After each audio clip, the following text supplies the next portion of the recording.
Yo les amis, j'espère que vous allez tous très bien et je suis super content de vous retrouver en ce lundi soir pour débriefer un gros week-end de football européen.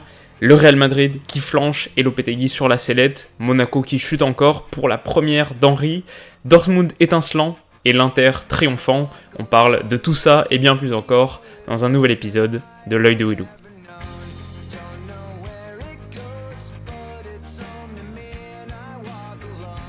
Et on commence avec ce qui est sans doute un des faits majeurs du week-end sur sa pelouse du Santiago Bernabéu, et suite à 2 erreurs consécutives de Raphaël Varane, le Real Madrid a chuté face à Levante 2-1, un match durant lequel s'est illustré l'arbitrage vidéo et une nouvelle défaite pour les hommes de Lopetegui, dont la situation est plus précaire que jamais. Alors même si on aimerait apporter un peu de nuance dans l'analyse, même si le football se lit rarement de manière très tranchée, et bah pour le coup il n'y a pas beaucoup de zones grises, il n'y a pas 1000 manières de le dire. Pour Madrid, ce début de saison est une catastrophe.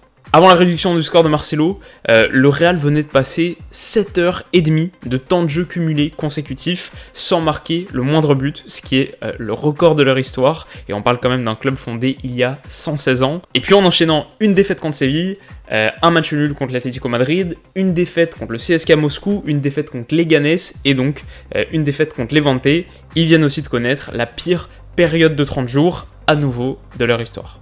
Donc après un début de saison relativement prometteur, là les records négatifs s'enchaînent, la tension monte, c'est un euphémisme, et dans quelques jours, dimanche, déplacement au Camp Nou pour le Classico.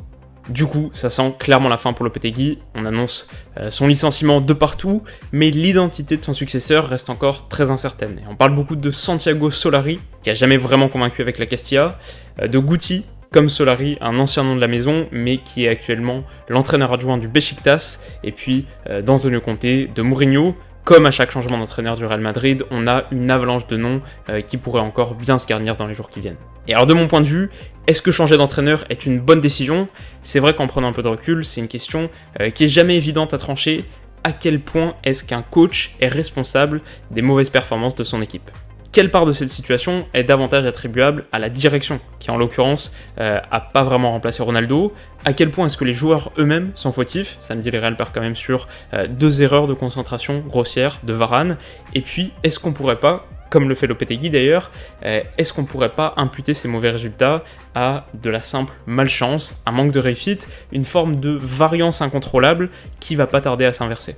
Alors oui, à tout ça, mais à mes yeux, même quand l'entraîneur est peu fautif, et je dis pas que c'est le cas ici, je pense effectivement que Lopetegui est pas un super match pour le Real Madrid, il est sans doute fautif, mais même quand l'entraîneur est peu ou pas fautif, il s'agit souvent dans ce genre de situation de simplement créer les conditions d'un renouveau, donner au groupe l'opportunité quelque part mentalement de repartir de zéro, d'effacer l'ardoise, et pour ça il faut changer d'entraîneur. Donc ça semble inéluctable, Lopetegui vit effectivement ces dernières heures sur le banc du Real Madrid, et pour moi c'est la bonne décision. Maintenant, il faut pas se rater 2 fois de suite. Et celui qui joue le plus gros dans tout ça, c'est clairement Florentino Pérez.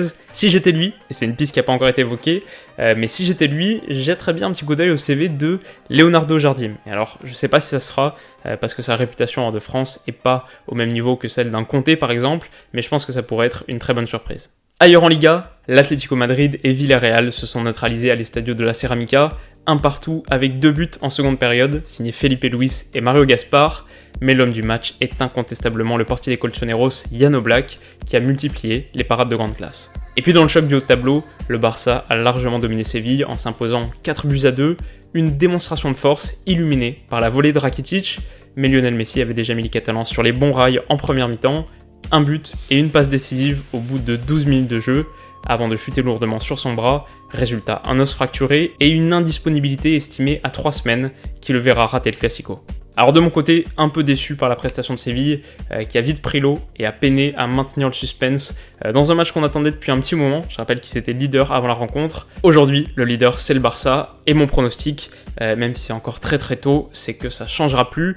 Pas parce qu'il joue incroyablement bien, au contraire, je pense qu'il y a encore pas mal de choses à dire sur l'organisation de Valverde, mais parce que ça semble suffisant pour garder une longueur d'avance sur une concurrence qu'on aimerait sans doute un peu plus robuste. Ensuite, petit point sur les individualités. Alors, comme on l'a entendu une centaine de fois dans les dernières heures, on va avoir notre premier Classico sans Ronaldo ni Messi, une première depuis une dizaine d'années, je crois, symbole d'une page qui est pas loin de se tourner. Petite distinction pour Rakitic, qui est, à mon avis, le meilleur joueur du monde dans l'exercice de la reprise de volée en dehors de la surface. En tout cas, j'en vois pas d'autres. Enfin, grande distinction pour Jan Oblak, parce que j'ai trouvé une petite stat très intéressante. En 125 matchs de Liga, il a encaissé 72 buts et a conservé 73 clean sheets. Plus de clean sheets que de buts concédés, même s'il est bien aidé par le système Simeone, évidemment, c'est quand même assez bluffant. Pour moi, il est sans doute le meilleur gardien du monde à l'heure actuelle. Dites-moi ce que vous en pensez. Qui est-ce que vous mettriez dans votre top 3 des meilleurs gardiens du moment? Faites-moi savoir tout ça dans les commentaires. De l'autre côté des Pyrénées, Lyon est venu à bout de Nîmes, une victoire 2-0, marquée par des buts de Moussa Dembélé et Memphis Depay, mais sans jamais convaincre. Le Paris Saint-Germain poursuit sur sa lancée en étriant Amiens 5-0, à noter 2 passes décisives sur corner d'André Di Maria et un but en fin de match du jeune Moussa Diaby. Match nul entre Caen et Guingamp 0-0, entre Reims et Angers 1 partout, et entre Saint-Etienne et Rennes 1 partout également. Emiliano Sala, auteur d'un triplé, a été le grand artisan de la victoire nantaise face au TFC 4-0. Réduit à 10, le Monaco de Thierry Henry ne relève pas la tête et plonge même à la 19e place en s'inclinant face à Strasbourg qui est lui 7ème 2-1. Montpellier suit sur le podium en récoltant les 3 points contre Bordeaux 2-0. Enfin, un petit but de Morgan Sanson a suffi au bonheur des Marseillais qui triomphent de Nice 1-0. Alors pas grand chose à dire de tout ça, vraiment pas enthousiasmé par la performance de Mon Noël qui signe une nouvelle victoire en trompe-l'œil, pas du tout rassurant avant de se déplacer à Hoffenheim sans Fekir, mais bon, on va croiser les doigts. On suspend notre jugement sur Thierry Henry, qui va avoir besoin d'un peu de temps bien sûr pour inverser la tendance, mais Monaco a 6 points en 10 matchs, à 4 longueurs du premier nombre relégable et à 13 du podium déjà. C'est quand même assez impressionnant. Bravo à Lille qui, sans toujours briller, poursuit sa belle série et s'affiche comme un vrai prétendant aux places européennes. Bon, Paris, on n'est plus vraiment impressionné par une victoire 5-0 contre Amiens, mais ça aura été un bon échauffement avant de jouer un des matchs les plus déterminants de leur saison, mercredi contre Naples, et très content de la belle perf du jeune Moussa Diaby, ça se fait plaisir. Pour finir, j'ai pas trop d'avis à partager sur Nice-Marseille, parce que j'étais au ciné pour aller voir First Man, donc n'hésitez pas à me faire part de vos impressions dans les commentaires. Je parle du match, pas du film. En Italie, le choc du week-end était indéniablement ce derby de Milan, pas toujours lumineux, mais si intense, et remporté par les Nerazzurri grâce à une tête de Mauro Icardi dans le temps additionnel 1-0. Naples a idéalement préparé les matchs de mercredi en allant s'imposer largement à Udinese 3-0. La Roma a chuté à domicile face à Spal 2-0, alors que la Lazio a bien négocié son déplacement à Parme. La Juve et le Genoa se sont séparés sur un score de parité, 1 partout. Alors si vous n'avez pas vu le ralenti du déplacement d'Icardi sur son but, je vous le conseille vraiment, je vais vous mettre un lien dans la description, mais tout ça pour dire que même si beaucoup ont pointé du doigt la sortie un peu hasardeuse de Donnarumma, le travail d'appel contre appel d'Icardi est fou et mérite vraiment beaucoup de reconnaissance. À 25 ans, il est déjà une légende de l'Inter, 8e meilleur buteur de leur histoire, et j'ai pas l'impression qu'il ait envie de partir, surtout que son équipe et même le club de manière plus générale commence à devenir vraiment compétitif, son championnat aussi. Voilà, je pourrais me tromper bien sûr, mais j'ai l'impression qu'il va rester encore quelques saisons au moins, en tout cas c'est assez beau à voir.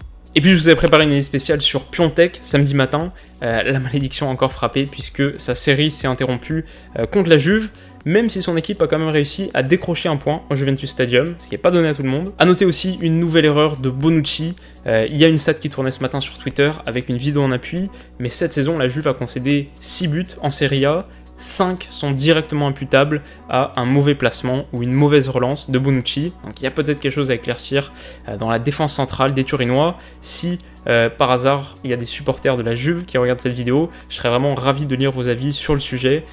Est-ce que Bonucci convient mieux à une défense à 3 ? Est-ce qu'il y a autre chose ? Dites-moi tout. En Allemagne, le Dortmund Show continue. Toujours invaincus, les jaunes et noirs ont fait voler en éclats leurs hôtes du jour Stuttgart. 4-0, avec notamment une deuxième réalisation cette saison de la pépite anglaise Jadon Sancho. Le Bayern, lui, met fin à une série de 4 matchs sans victoire, en allant s'imposer à Wolfsburg 3-1.